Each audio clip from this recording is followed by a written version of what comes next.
At dahil okay na nga po pala tayo ay kumilos-kilos na nga din ako paunti-unti. Pagkatapos nga po pala naming maglinis at magligpit sa loob, yan nga po ay inasikaso nga po muna pala naming tanggalin yung mga nakasampay dyan para maitupi na nga.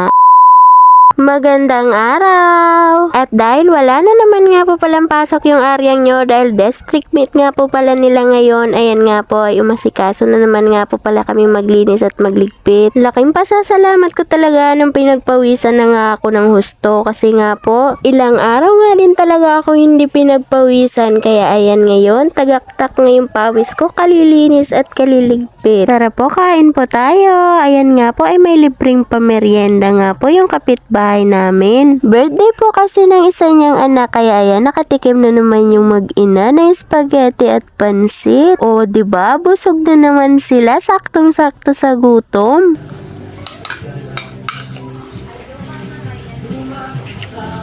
At pagkatapos nga po pala namin kumain, pumunta na nga din pala kami dito sa likod para asikasuhin nga din po itong mga nakakalat dito. Nagulat nga din po pala ako nung time na yan kasi biglang sumigaw yung mag-ama na laglag daw yung cellphone. Akala ko naman na sa dagat yun pala nakalagay dun sa binitbit ko na kulungan ng pusa. Kaya ayan dali-dali nga si Aryang kinuha yung cellphone, buti na lang hindi sa dagat nalaglag. At pagkatapos ko ngang itabi yung kulungan ng pusa sa pagdadaanan ko, ayan nga po ay gumawa ng paraan si mama unang nyo kung paano niya makuha yung mga nakasampay dyan sa taas. Kasi nga talaga dakilang pandak nga tayo. Buti na lang talaga ay nandito si Aryang para tulungan tayo sa mga gawaing bahay, kung hindi parang turumpo na naman talaga ako dito pa ikot-ikot mag-isa sa bahay. At pagkatapos nga namin tanggalin lahat ng mga nakasampay dun sa taas, yan nga po ay pinuntahan ko na nga po si Aryang dyan sa loob. Tiningnan ko nga siya kung anong ginagawa niya kasi hindi na siya nakabalik dun sa may likuran. O siya, sige, hanggang dito na lang po muna ang video naming mag-ina. Maraming salamat sa inyong panonood. Bye!